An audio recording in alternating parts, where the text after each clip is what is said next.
A week ago, the Orange steamrolled their way to a 65-0 victory against Colgate, the highest-scoring game for SU since 1998. Week 1 easing all offseason concerns for Orange fans who question if Garrett Schrader could duplicate his performance last season despite surgery this offseason.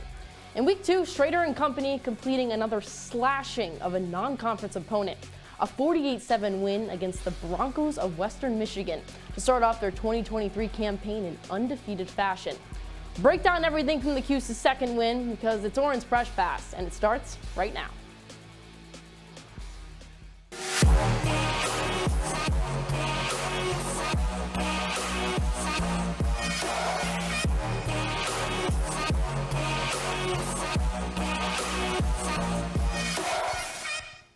Hello and welcome inside the CitrusTV studio for Orange Press Pass. Can't speak today. Srikar, Rajendran, Steven Sklar, I'm Smarz, breaking down Syracuse's blowout win against Western Michigan. 48-7, the final today. We'll be joined by our reporter Caleb Nice shortly, live from inside the Dome. Guys, another complete game on both sides for SU, now 2-0 in the short season. The Orange passing their first two tests in flying colors. A lot of positive takeaways. But Steven, what is your initial reaction following the win?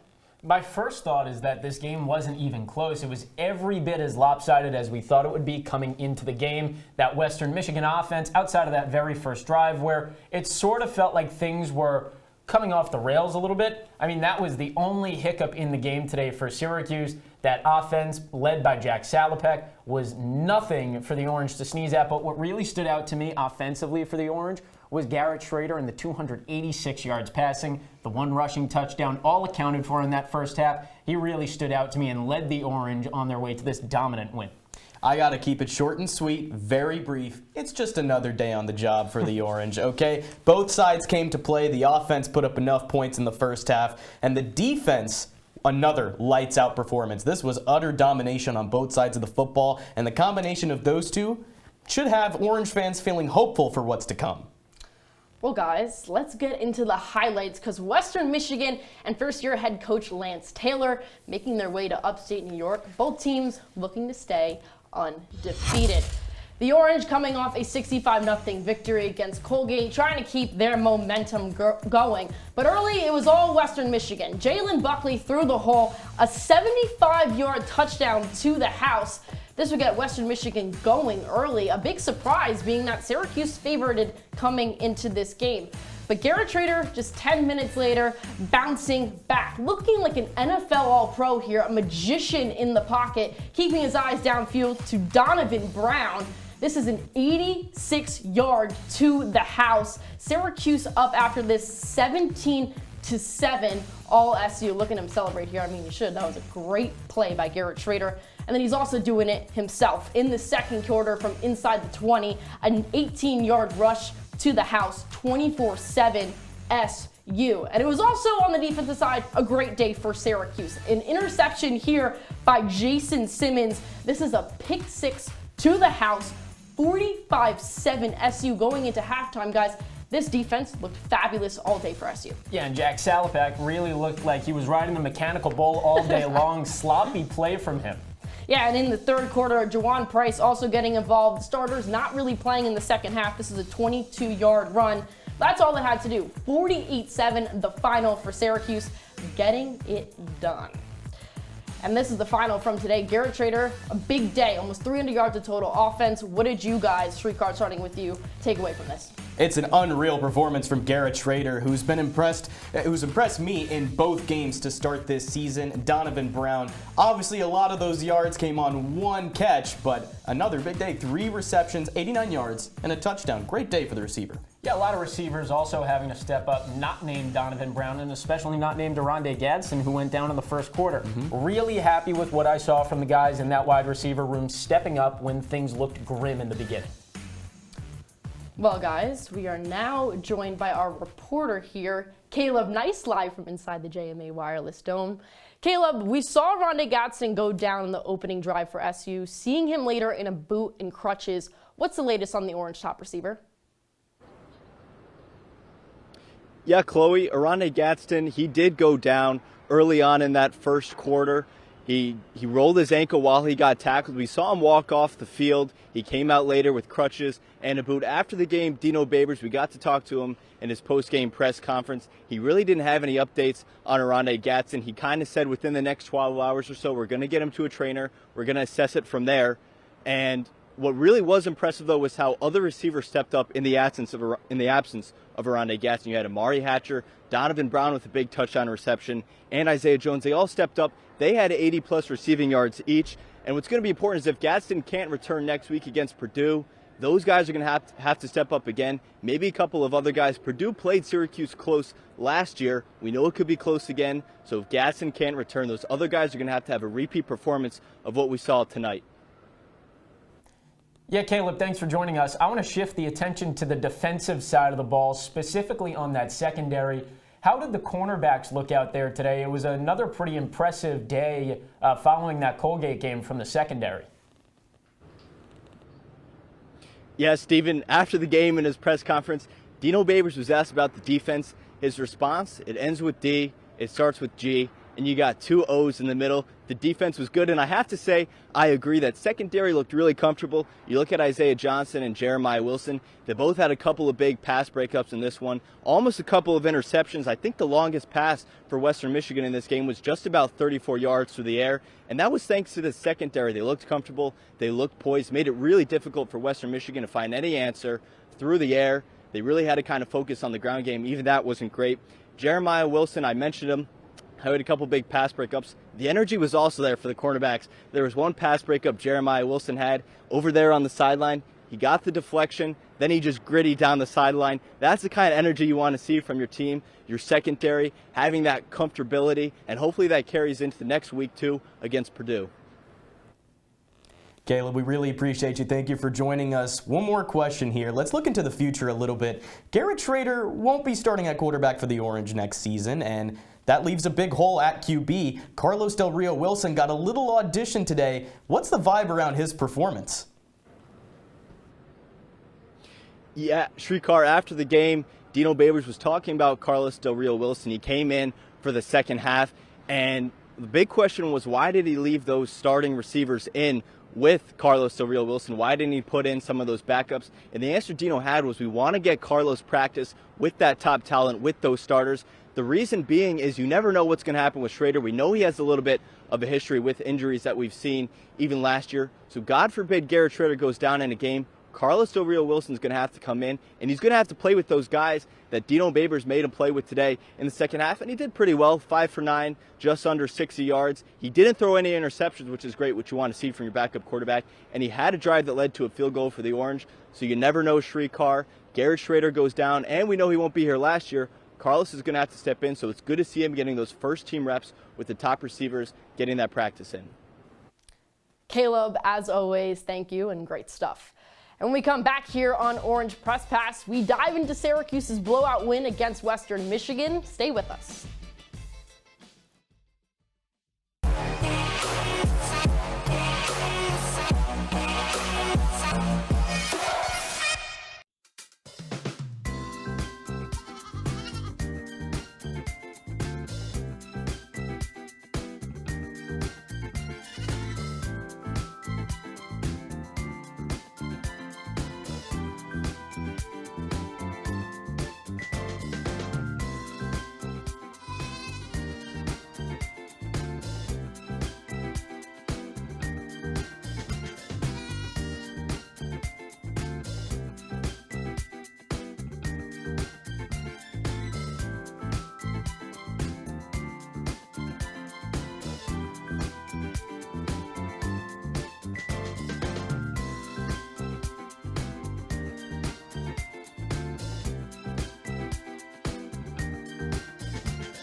Welcome back inside the studio with Steven Sklar, Srikar, Rajendran. I'm Chloe Smarz, recapping the Orange's 48-7 win against Western Michigan.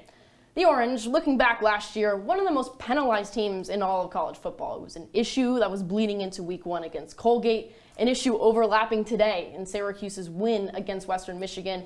This has to be a concern, Srikar, despite the win if you're SU. It's a huge concern. I mean, you look at this game, you total more penalties than you did against Colgate. I get it's another blowout win, but this is Western Michigan we're talking about. There's going to be more teams out there, better teams, better competition that are going to capitalize on those type of errors. So if I'm Dino Babers, what more can I say than get this team to play clean football and sound football for a whole 4 quarters? Well, one thing Dino did have to say after the game was a lot of those penalties came in the second half when guys that aren't normally on the field were making their starts on the field for maybe even the very first time.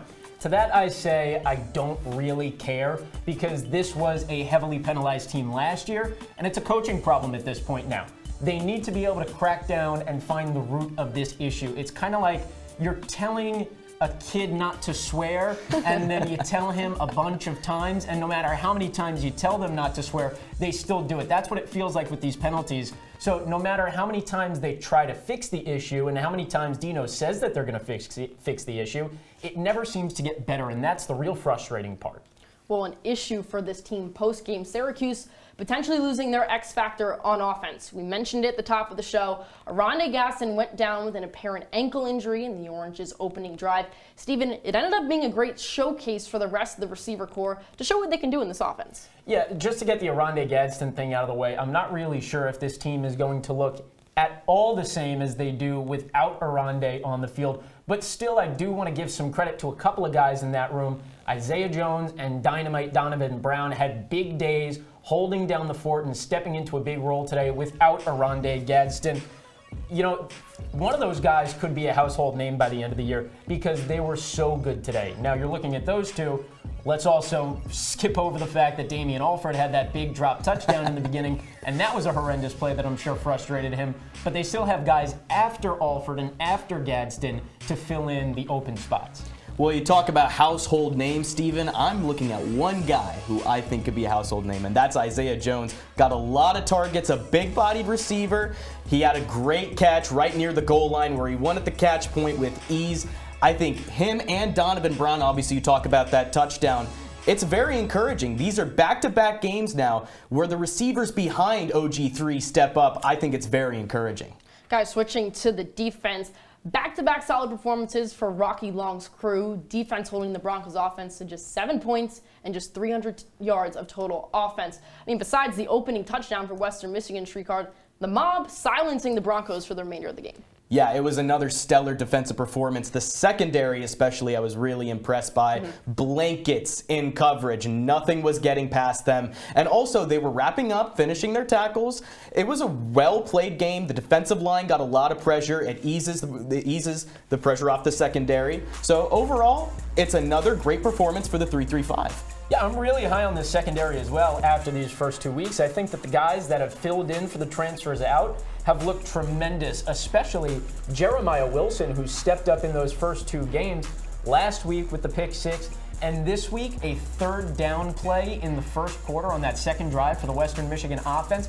Stood stride for stride with his man, didn't give up an inch. He's balling right now and really needs to get a ton of respect because he's holding down the fort pretty well as well. You mentioned balling. We also mentioned someone at the top of the show. Quarterback Garrett Schrader, looking like an NFL All-Pro against the Broncos. Only one half of action for number 6, 286 yards passing, a pair of touchdowns, one coming on the ground, one coming through the air. Carlos Del Rio Wilson seen second half action. Decent showing for him as well. Steven, overall, a great day for the quarterback room. Yeah, he's really looking poised and comfortable coming off of that offseason arm surgery, which was a bit of a concern because you're not really sure how anyone's body is going to respond from something like that. But it looks like he almost got a mechanical arm that's made him better than he was last year. That touchdown pass to Donovan Brown was stellar. And he made up for mistakes, too, that this offensive line had. There were a lot of problems.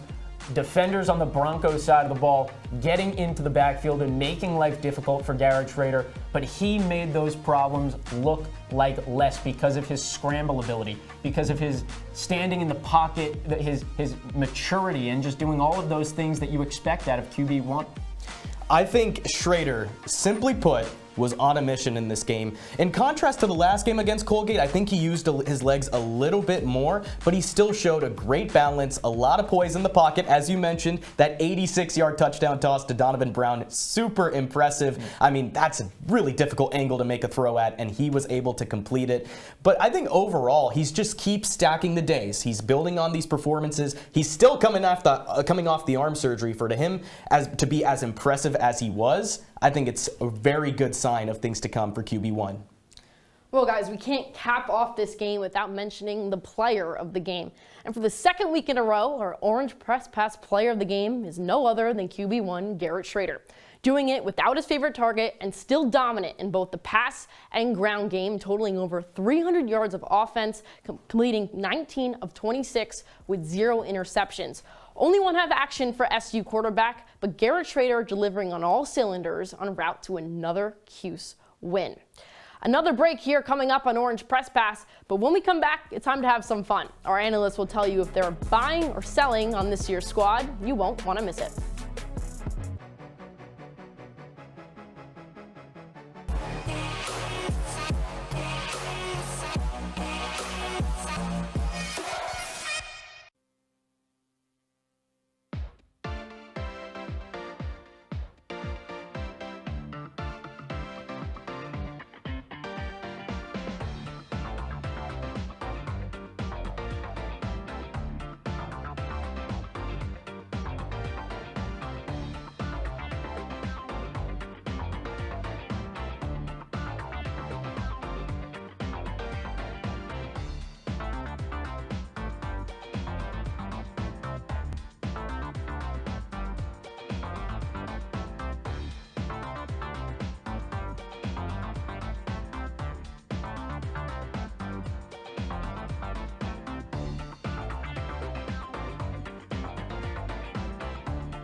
Welcome back here on Orange Press Pass. We're at the wall, so that means it's time to have some fun. Now, guys, I know that myself and both of you are not math guys or big money people, considering we're doing this for a living. But I want to give you guys both the chance to channel your inner Jordan Belfort in a little game of Wolf of Marshall Street. I'll read you guys a statement about the Syracuse football team. It's pretty simple. If you agree with the statement, you're buying. If you disagree, you're selling. Got it? Got it. Sounds good. Let's go then.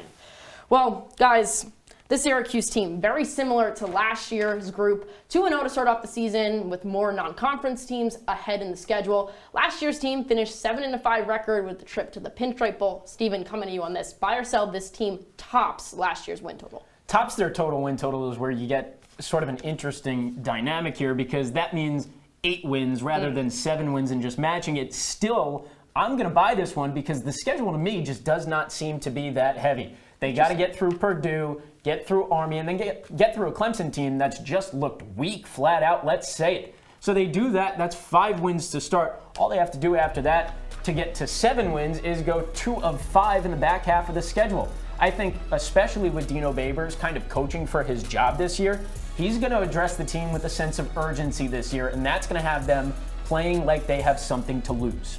Now, I'm not a betting man. I just quit betting, so I'm going to be a little rusty, okay? Let's just preface this all by saying that. I'm 100% buying this take as well.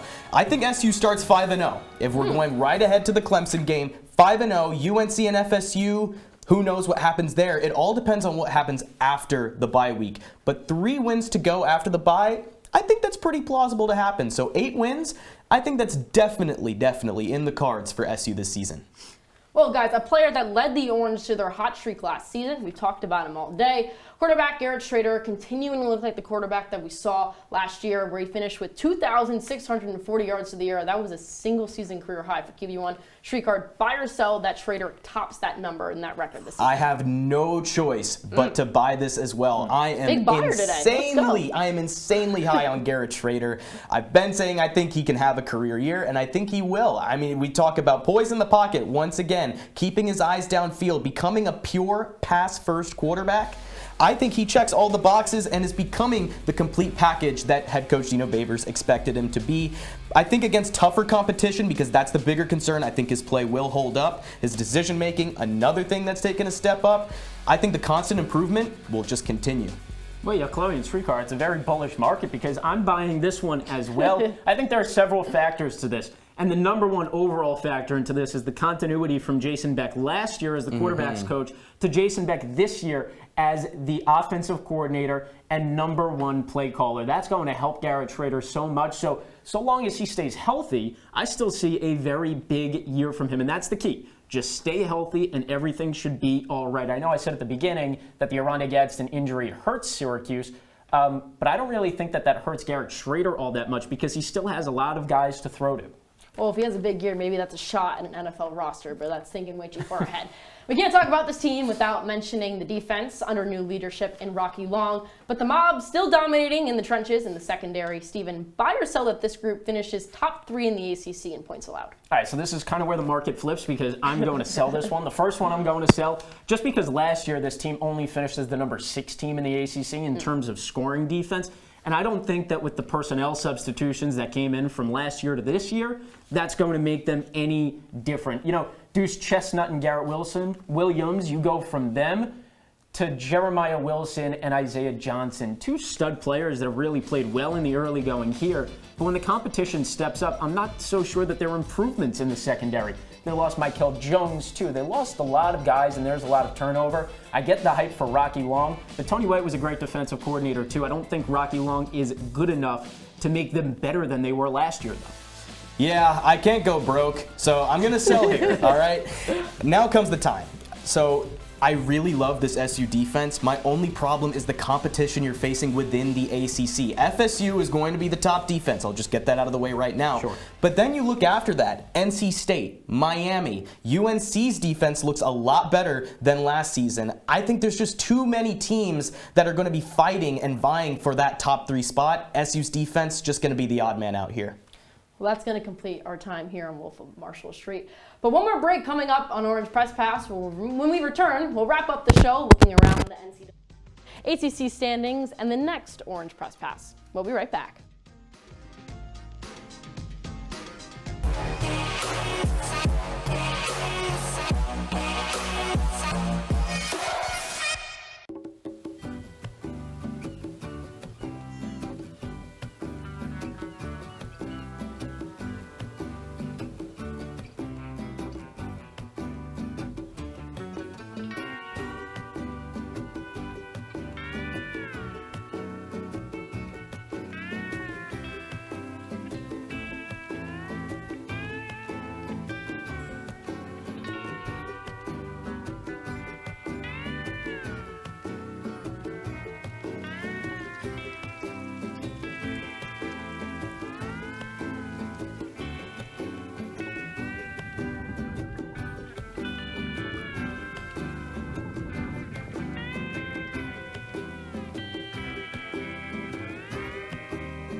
Welcome back inside the studio, closing out here on Orange Press Pass. Steven Sklar, Srikar, Rajendran, Chloe Smarz here.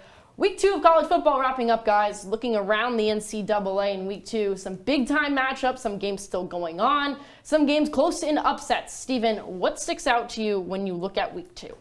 I don't want to be too much like all national media here, but what sticks out to me still is what Coach Prime and Colorado are doing out in the Pac-12. Colorado has looked like a completely different team from where they were at last year. 2 wins down the season already. They only had 1 last year, so that number 22 team in the country is looking prime in the very beginning of the season. I see what you did there. That was Yeah, clever. yeah, yeah. I agree here as well. I think this is a big-time win for Coach Prime and Colorado. A tight win last week against TCU, and now a thorough handling of Nebraska. Colorado has proved that they can win in multiple ways. I think this team is going to make some serious noise as we head down the stretch. Also interesting to see how Texas and Alabama plays out. I want to see how that one finishes out too. That's a good one. We'll see. Our friend of the show, Braden Reed, is a big fan of Quinn Ewers, by the way. ACC standings looking close at the conference. It's going to shake up following tonight's game, FSU against Southern Miss, but it's a conference. It's looking solid in terms of talent early in the year, Srikar. Yeah, it's still early in the season, but it's good to take a look at some early risers and fallers. Duke moving to 2-0 after the upset of Clemson last week.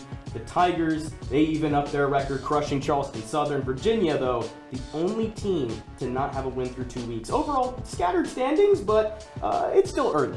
Something I think that's interesting, though, is that our producer team actually cut out the Clemson record at the bottom. I would have liked to see the 0-1 in the conference there, just for my own personal amusement. But Clemson, yeah, we talked about this on Q's Countdown a little bit.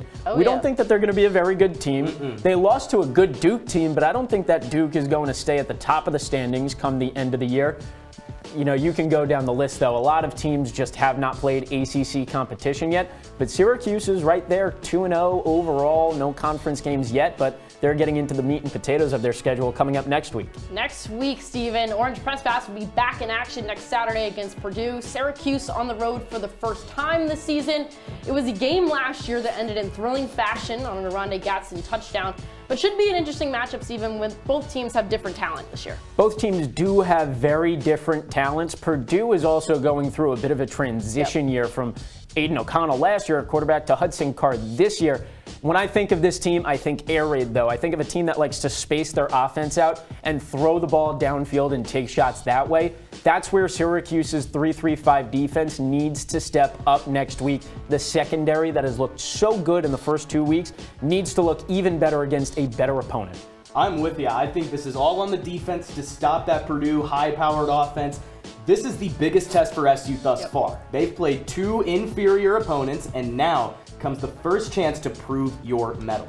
Well, guys, before we go here in Orange Press Pass, I just want your final thoughts. Let's wrap it up in a bow. Following this game, Srikar, what are your thoughts about the Syracuse team and how the season wound up playing out? Everyone out there, watch out for Isaiah Jones, a 6'4 receiver who I think is going to be Schrader's new favorite target. He can always find ways to get open no matter where it is down the field. He can win at the catch point, beat any corner out there. I think he is going to be a big impact player for SU. It's too bad we didn't have an Isaiah Jones topic bar for the game over there, because Srikar would have been buying big. But my final thought is just to skip the growing pains. This is a team with a lot of new faces. This Syracuse team, that is, a team with a lot of new faces. Turnover at skill positions, turnover at cornerback and on that defensive front, turnover all over the place. But this isn't a very good Purdue team. It's not even the Purdue team that they faced last year. So I just want to see these guys get their stuff together and play a really strong, sound game against a team that lost to Fresno State. It shouldn't be that hard, really. Well, we'll see what happens next week. You never know with the Syracuse team or Syracuse Athletics anymore. Well, that's all the time we have here on Orange Press Pass. Be sure to check us out on CitrusTV Sports on YouTube and Twitter. For Steven Sklar, Srikar Rajendran, I'm Chloe Smarz, saying so long and good night, and enjoy the night, Syracuse.